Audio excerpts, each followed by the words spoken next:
Қайырлы күн балалар. Бүгінгі сабақ біздің жобамыз деп аталады. Сен осы сабақта өткен сабақта алған білімдеріңді қолданатын боласың. Алдымен біз ауыз әдебиеті деген не соған тоқталайық.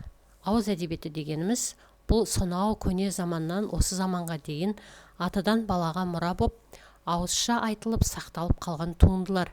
Ауыз әдебиетіне жұмбақ, ертегі, мақал, санамақ, қаламақ, мәтел, сұрамақ, жаңылтпаш және бесік жырлары жатады.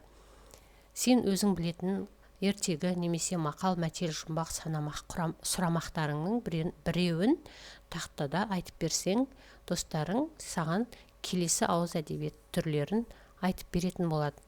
Мына сілтемеге мен бесік жырын қойып қойдым. Егер тыңдағың келсе, сол сілтеме арқылы тыңдасаң болады. Сосын санамақ құрастырып көріңдер.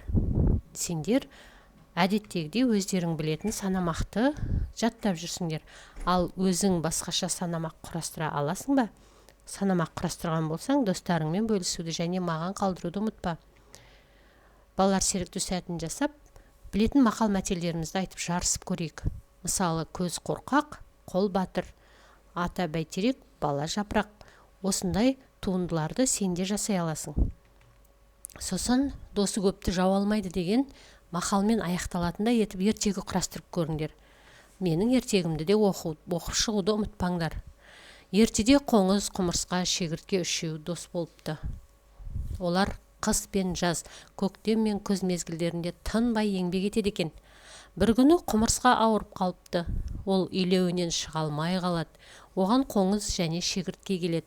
Тамақ пен су береді. Басқа жәндіктер де келіп жақсы тілектер айтады. Осылай құмырсқа тез жазылып кетеді. Досы көпті жау алмайды деген осы. Ал сен қандай ертегі құрастырдың? Балалар, бүгін сендер өткен сабақта алған білімдеріңді қолданып, жоба жасадыңдар, ертегі құрастырдыңдар. Ал сендерге сабақ берген Гүлзина Жақсылық.